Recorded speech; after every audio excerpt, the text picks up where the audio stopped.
Oke, halo kawan-kawan semuanya, apa kabar?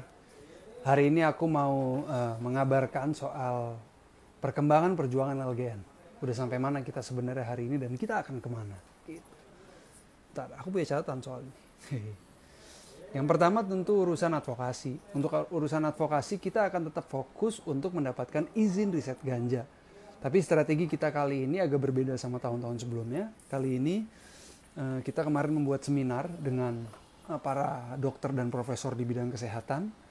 Dan dari seminar itu kita menghasilkan sebuah dokumen mengenai pentingnya membuat peraturan Menteri Kesehatan untuk memperoleh, menanam, menyimpan, dan menggunakan ganja untuk penelitian.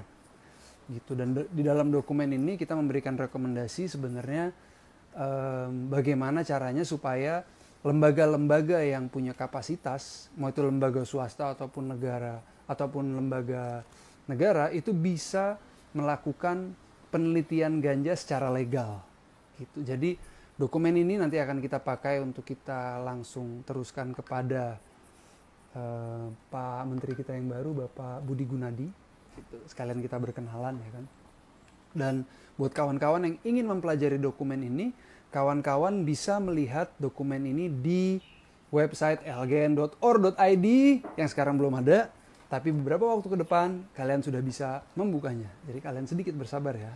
Terus yang kedua itu advokasi kita gini, yang gak kalah penting itu soal, kan beberapa waktu lalu PBB itu telah menghapuskan ganja dari daftar narkotika paling berbahaya. Obat paling berbahaya kan. Jadi artinya ganja sudah diakui sebagai obat dan bisa untuk diedarkan di masyarakat. Tapi yang legal, di negara yang legal, kalau di Indonesia belum. Tapi artinya ke depan kita akan menghadapi situasi apakah kita akan mengimpor atau kita akan memproduksi ganja kita sendiri untuk pengobatan. Dua-duanya bagus, mau impor atau memproduksi sendiri. Tetapi memproduksi sendiri pasti jauh lebih bagus. Kenapa? Karena dengan kita memproduksi sendiri artinya kita membuat industri kita sendiri. Kalau kita punya industri kita sendiri, artinya kita akan membuka lapangan pekerjaan yang luas buat masyarakat dan pastinya kita akan mendapatkan cuan yang lebih banyak untuk devisa negara kita. Penting loh. Oke, itu kurang lebih soal perkembangan advokasi. Jadi mulai tahun ini dan beberapa tahun ke depan kita akan mulai membahas soal isu industri ini ya, selain soal riset gitu. Berikutnya soal gerakan. Nah, untuk gerakan teman-teman kawan-kawan LGN di daerah, PR utama kita sekarang adalah bagaimana kita menyinergikan gerakan LGN, simpatisan-simpatisan LGN di seluruh daerah yang ada di kota besar, di desa maupun di kota-kota kecil.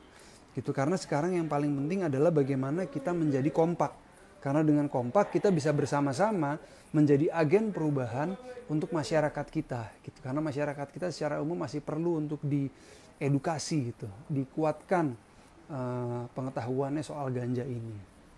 Terus kalau kawan-kawan ada yang mau ikut berjuang, bergerak bersama LGN, kawan-kawan bisa cek di Instagram, mungkin di daerah kalian udah ada LGN-nya.